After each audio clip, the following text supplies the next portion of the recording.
Assalamualaikum Warahmatullahi warahmatullahi wabarakatuh. wabarakatuh. Halo teman-teman, aku Nina Alia. Aku Fitra Welly. Kami dari program studi akuntansi angkatan 2021 Universitas Juanda Bogor. Nah, video ini kita buat untuk memenuhi salah satu tugas mata kuliah akuntansi keuangan 2, yaitu tentang PSAK 1. Tentang apa Kak Welly? Tentang penyajian laporan keuangan. Nah, teman-teman pasti penasaran kan? Yuk kita simak. Halo Kak. Halo Kak. Boleh minta waktunya sebentar? Boleh. Oke. Kakak boleh perkenalkan dulu namanya siapa, dari prodi apa? Saya Intan Permatasari dari Hukum. Oke. Jadi gini Kak, kita kan ada tugas ya tentang PSAK. Kakak tahu gak sih PSAK itu apa? Standar akuntansi. Oh iya. Tapi kakak tahu gak sih PSAK 1 itu membahas tentang apa? Gak tahu. Halo Kak. Ya. Boleh minta waktunya sebentar? Boleh. Silakan duduk Kak. Kakak boleh gak sih perkenalkan namanya siapa dan dari prodi mana? Nama saya Elsa Sadina Aulia dari Prodi Akuntansi. Oh, dari prodi akuntansi ya Kak. Kakak pasti tahu dong apa itu PSAK. Tahu PSAK kebetulan lagi dipelajarin sekarang sama dosen ya. Apa tuh? Kepanjangannya itu kalau nggak ini ya, pernyataan standar akuntansi. Oke, benar. Kakak tahu gak sih kalau PSAK 1 itu membahas tentang apa? Kalau apa ya? Nebak, asal nebak. Tentang laporan nggak sih? Laporan keuangan. Tentang penyajian laporan keuangan. Oh, Kakak itu. penasaran gak sih isinya apa? Iya, soalnya kan Betul. cuman tahu ininya doang gitu, berapa cuman isinya belum tahu. Oke. Namanya siapa dan dari prodi mana? Kenalin, nama aku Lela dari Prodi Akuntansi. Oh, dari prodi akuntansi ya. Berarti kakak pasti tahu dong apa itu PSAK. Setahu aku PSAK itu kalau gak salah pengaturan standar akuntansi ya, Betul. Kalau PSAK 1, kakak tahu gak tentang apa? tentang laporan keuangan. Betul, tentang penyajian laporan keuangan. Penasaran gak sih kakak sama isi PSAK dari 1 itu kayak gimana? Iya, aku penasaran banget soalnya kemarin kan sempet tuh dijelasin bahwa PSAK 1 itu tentang penyajian laporan keuangan. Nah, aku tuh pengen tahu lebih lanjut tentang penyajiannya itu kayak gimana gitu. Nah teman-teman, tadi kan aku udah tanya sama Kak Intan, Kak Elsa, dan Kak Welly. Ternyata masih banyak yang belum tahu tentang PSAK 1. Maka dari itu, yuk ikutin aku ketemu Kak Welly.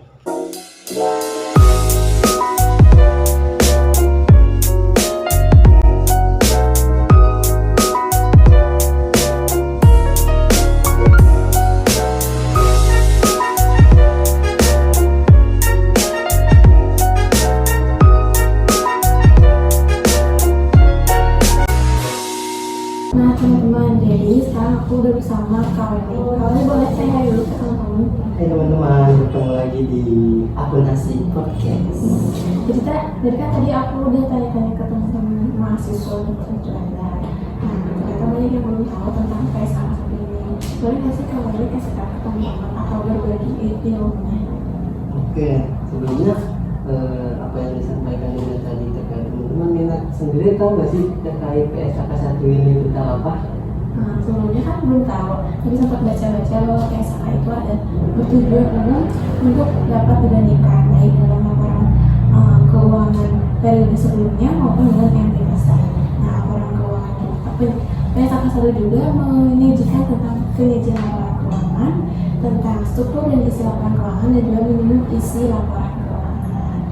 Oke, sebenarnya apa yang dikatakan Nina itu yang apa yang dipaparkan Nina mengenai PSAK itu sudah seluruhnya mencakup kata PSAK 1 ini karena dari PSAK ini adanya tujuan, skop dan karakteristiknya. Lebih lanjutnya biar kita ngobrol santai aja sambil ngobrol penjelasannya mengenai itu yang kita simak sama-sama kali ini dimana PSAK 1 ini ada tujuannya loh. Apa sih sebenarnya tujuan PSAK 1 ini? Nah, PSAK 1 ini bertujuan untuk General Purpose Financial Statement. Apa itu? Nah, itu artinya dari penyajian laporan keuangan bertujuan umum. Agar apa? Agar dapat dibandingkan baik dengan laporan keuangan periode sebelumnya maupun dengan laporan keuangan entitas lain atau perusahaan lain. Apa yang dikatakan Kak Nina tadi bahwasanya laporan keuangan dari periode sebelumnya dan entitas lain itu kan ada dalam tujuan PSAK 1 ini, dan yang diusulkan Kak Nina juga sangat selaras dengan PSAK 1. Lalu dari situ ada dari tujuan ada pernyataan. Pernyataan ini ada tiga aturan yang harus dinyatakan dalam PSAK 1 untuk mewujudkan tujuan dari PSAK 1 ini. Karena yang pertama itu ada pernyataan bagi penyajian laporan keuangan. Jadi harus ada yang menyatakan dulu untuk menyajikan laporan keuangan. Yang kedua itu ada struktur laporan keuangan, dan laporan keuangan yang kita sajikan itu harus terstruktur atau sesuai SAK supaya dapat dipahami dan mudah dimengerti. Dan yang ketiga, pernyataan minimum isi laporan keuangan. Itu pernyataan dari ketiga itu untuk mewujudkan tujuan PSAK 1 ini. Lalu ada ruang lingkup dari PSAK 1 ini Kalina, di mana ada entitas menerapkan pernyataan ini dalam penyusunan dan penyajian laporan keuangan bertujuan umum sesuai dengan standar akuntansi keuangan atau PSAK. Ruang lingkup dari PSAK 1 ini bertujuan umum sesuai dengan SAK atau standar akuntansi keuangan, ya seperti itu. Dan pernyataan ini tidak berlaku bagi penyusunan penyajian laporan akuntansi atau entitas syariah. Nah, PSAK 1 ini tidak berlaku untuk entitas syariah. Jadi PSAK 1 ini khusus untuk konvensional. Syariah ada PSAK sendiri, ya betul, artinya gitu.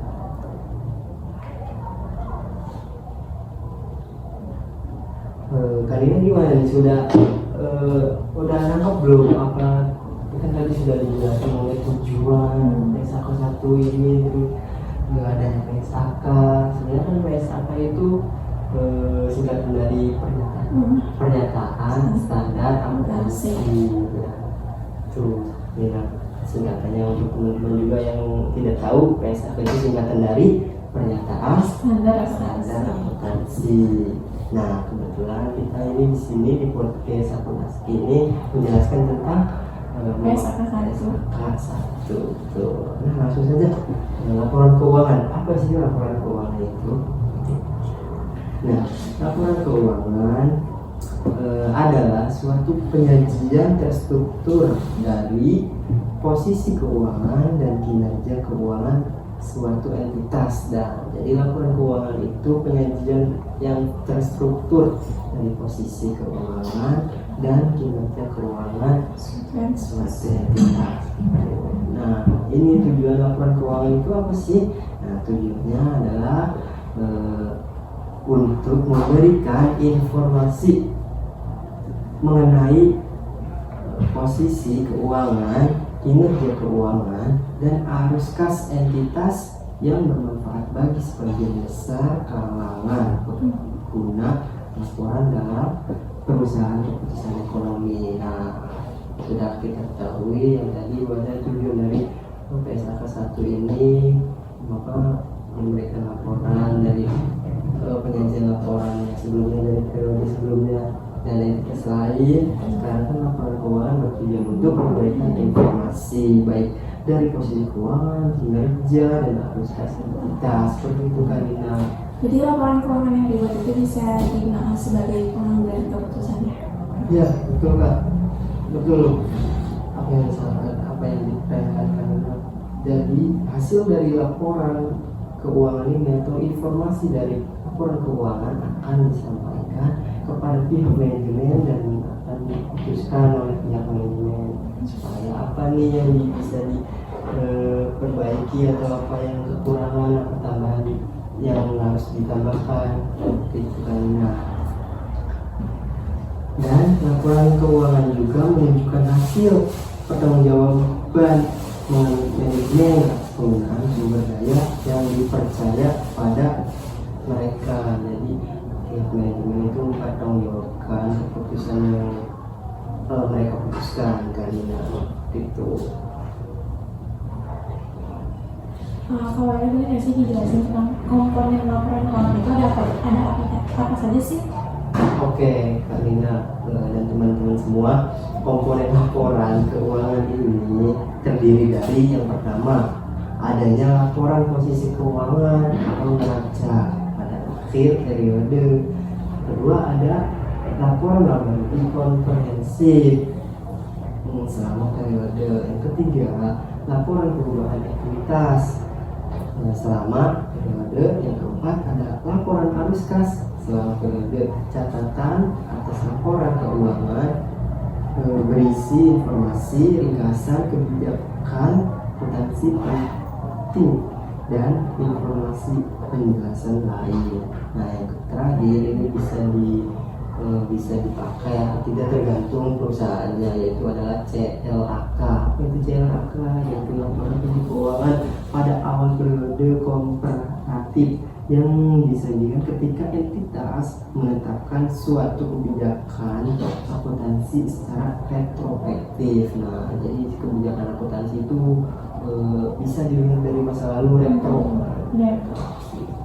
atau membuat penyajian kembali pos-pos dalam laporan keuangannya dan membuat kajian kembali terhadap laporan sebelumnya nih, bagaimana kita retroaktifkan dengan sekarang, apakah sudah sesuai dengan sekarang. Itu kayaknya itu dari komponen laporan keuangan.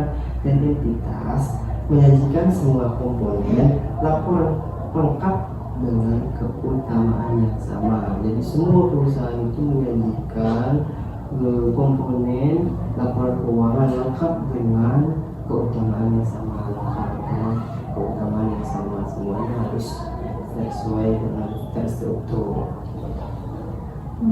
Nah teman-teman, kan Kak Welly udah ngejelasin semua materinya ya.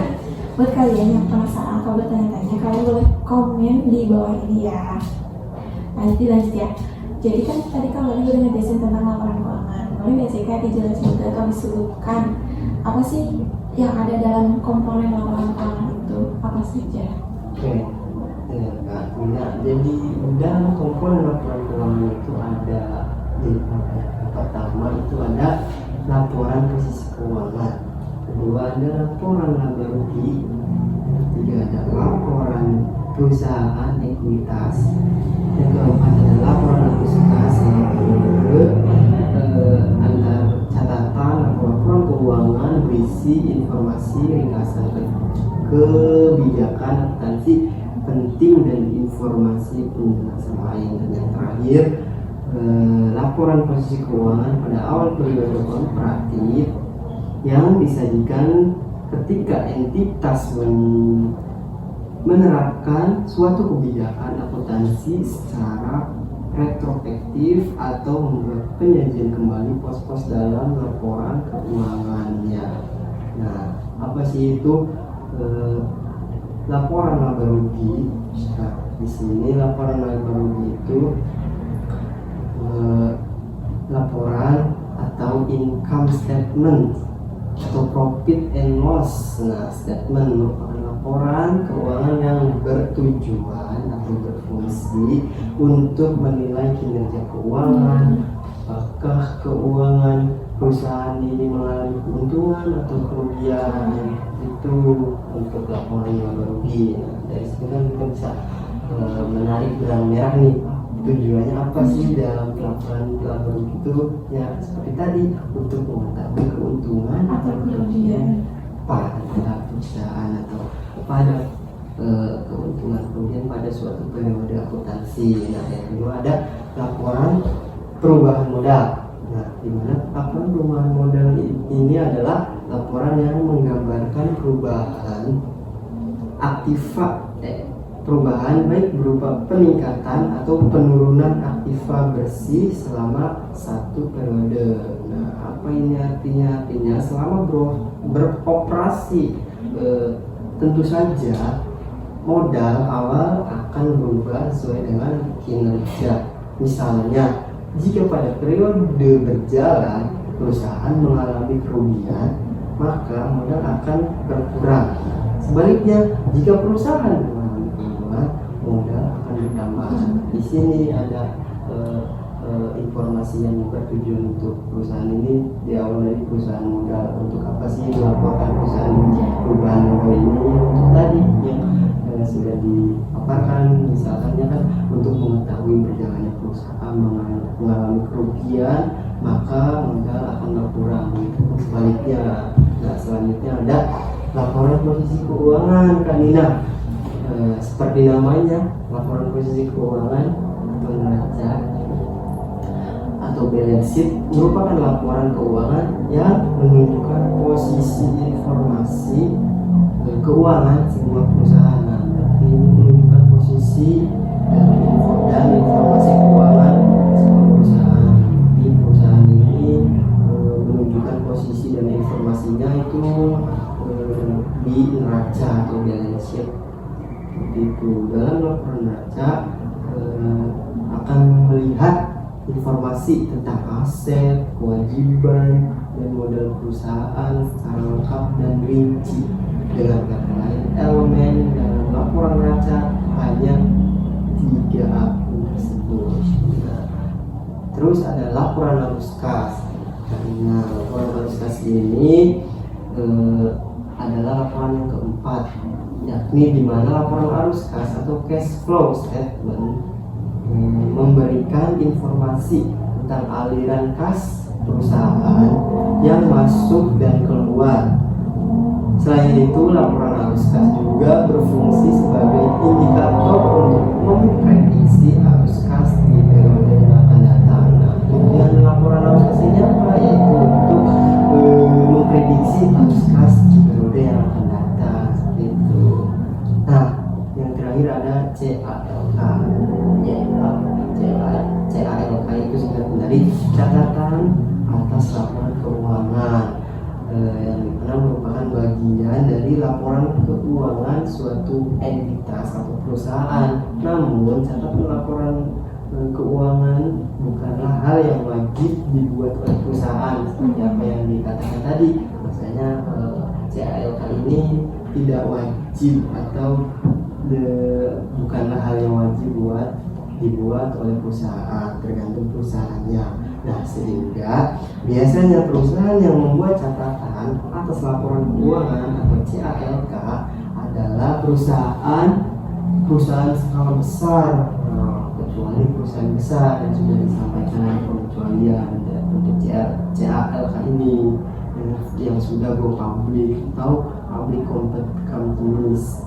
Tujuan pembuatan laporan ini adalah untuk memberikan penjelasan yang rinci tentang hal-hal yang ada pada jenis laporan keuangan lainnya, sehingga letak catatan atas laporan keuangan ada di belakang sendiri. Jadi penempatan catatan CALK ini ada di belakang sendiri. Gitu tadi. Oh iya, Kak, jadi namanya nih dari Lucy Tea. Katanya apa saja sih yang terdapat dalam laporan keuangan itu? Oke, untuk Kak Lucy Tea, yang terdapat dalam laporan keuangan itu ada aset, liabilitas, ekuitas, pendapatan dan beban, kontribusi dari distribusi arus kas. Nah, untuk aset tersebut dibagi menjadi 3, yaitu ada aset lancar, di mana aset lancar itu ada kas, persediaan, piutang, biaya atau beban dibayar di muka, itu masuk ke dalam aset lancar. Kalina dan Kalisa. Boleh Kalina mau jawab pertanyaan? Oke. Pertanyaan Kalusi yang kedua itu ada aset tetap Kalusi Tea. Nah, di mana aset tetap ini ada contohnya ada tanah, bangunan, mesin, dan kendaraan dan sebagainya, itu masuk ke dalam aset tetap. Terus ada aset tak berwujud. Apa sih? Ada apa aja sih yang di dalam aset tak berwujud? Yaitu ada hak paten, hak cipta, waralaba, goodwill, dan merek dagang dan sebagainya. Yang dimana aset tak berwujud itu ada paten seperti itu, hak cipta itu adalah sebuah aset tak berwujud. Nah, kemudian ada liabilitas juga dibagi menjadi dua, yaitu liabilitas jangka pendek. Contohnya itu utang gaji, utang wesel, utang pajak, utang bunga, itu masuk ke dalam liabilitas jangka pendek. Dan yang kedua ada liabilitas jangka panjang. Itu contohnya itu utang obligasi, utang hipotek, utang bank, itu masuk ke dalam liabilitas jangka panjang Karina. Oke, pertanyaan kedua dari Aldi saja 10. Katanya apa saja sih karakteristik umum isi dari laporan keuangan? Oke, terima kasih pertanyaannya. Kak Ali saja 10. Yang pertama itu apa saja sih karakteristik umum dari laporan keuangan? Kata Kak Ali saja 10. Nah, di mana karakteristik umum dari laporan keuangan ini ada 8 kali. Pertama, penyajian secara wajar dan kepatuhan terhadap SAK atau standar akuntansi keuangan. Yang kedua ada kelangsungan usaha. Yang ketiga ada dasar akrual. Keempat ada materialitas dan agregasi. Yang kelima ada salih hapus. Yang keenam frekuensi pelaporan. Yang ketujuh informasi komparatif. Dan yang terakhir konsistensi penyajian. Pertanyaan ketiga dari Ica soal 23. Katanya struktur dan isi dari laporan keuangan itu apa saja sih? Oke, pertanyaannya sangat menarik sekali untuk Kak Ica 123 ini. Mengenai struktur dan isi ya. Nah, jadi struktur dan isi dalam laporan keuangan ini ada 5. Yang dimana pertama itu ada nama entitas atau nama perusahaan. Yang kedua ada cakupan laporan keuangan, apakah mencakup satu entitas saja atau beberapa kelompok atau entitas yang lain. Yang ketiga itu tanggal atau periode laporan atau periode yang dicakup oleh LK atau CALK. Dan yang keempat yaitu mata uang laporan ya. Yang terakhir ada pembuatan angka yang digunakan dalam penyajian jumlah dalam laporan keuangan. Itu ini yang karakteristik yang ada di karakter struktur dan isi yang ada di laporan keuangan. Yang harus ada namanya siapa, terus cakupan laporannya apa, atau mencakup tentang apa, dan harus mengenai tanggal, dalam perusahaannya apa, mata uang yang diinikan apa, dan yang terakhir pembuatan angka yang mau berbentuk dolar atau rupiah itu harus ada dalam struktur dan isi laporan keuangan tersebut, Karina. Nah, teman-teman, berakhir sudah live streaming kita hari ini. Saya ucapkan terima kasih kepada Kak Welly karena sudah memberikan informasi atau ilmunya kepada teman-teman. Saya juga mengucapkan terima kasih kepada teman-teman karena sudah setia menonton. Sekian dari kami, kurang lebihnya mohon dimaafkan. Saya juga minta mohon maaf terkait apa yang disampaikan, baik salah kata maupun perbuatan, mohon dimaafkan sebesar-besarnya. Sekian dari kami. Wassalamualaikum warahmatullahi wabarakatuh.